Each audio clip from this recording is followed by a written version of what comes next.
Hello viewers, இன்றைக்கி ரொம்பவே simple and ஈஸியான வேர்க்கடலை சட்னி எப்படி செய்கிறதுன்னு பார்க்கலாமா? ஒரு கடாயில் 1/2 டேபிள் ஸ்பூன் எண்ணெய் விட்டுக்கோங்க. 3 காஞ்ச மிளகா ஆட் பண்ணியிருக்கேன். உங்களுக்கு காரத்துக்கு எப்போ நீங்கள் காஞ்ச மிளகா ஆட் பண்ணிக்கலாம். கொஞ்சமாக கருவேப்பிலை, 1 இல்லைன்னா 2 பூண்டு ஆட் பண்ணிக்கோங்க. இது கொஞ்ச நேரம் வணங்கட்டும். வணங்கினவுடனே அதை ஒரு பிளேட்டுக்கு மாற்றிக்கலாம். அதே எண்ணெயிலேயே கொஞ்சமாக 1 கப் அளவுக்கு வேர்க்கடலை அண்ட் கொஞ்சமாக தேங்காய் ஆட் பண்ணி கொஞ்சம் நேரம் வணங்கலாம். லோ ஃப்ளேம்லேயே வச்சு வணக்குங்க. இது ரொம்ப ட்ரை ரோஸ்ட் ஆகணும், கோல்டன் ப்ரவுன் கலரில் ஆகணும் அப்படிங்கிற அளவுக்கு வணக்கணுங்கிற அவசியம் இல்லை. ஒரு 5 மினிட்ஸ் வணக்குனா போதும். உங்களுக்கு தேவை அப்படின்னா புளி ஆட் பண்ணிக்கோங்க.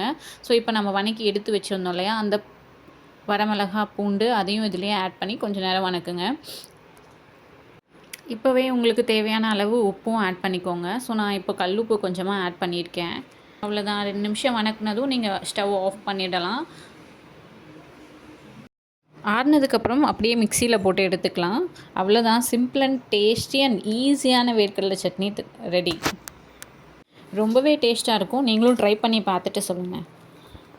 பாய்.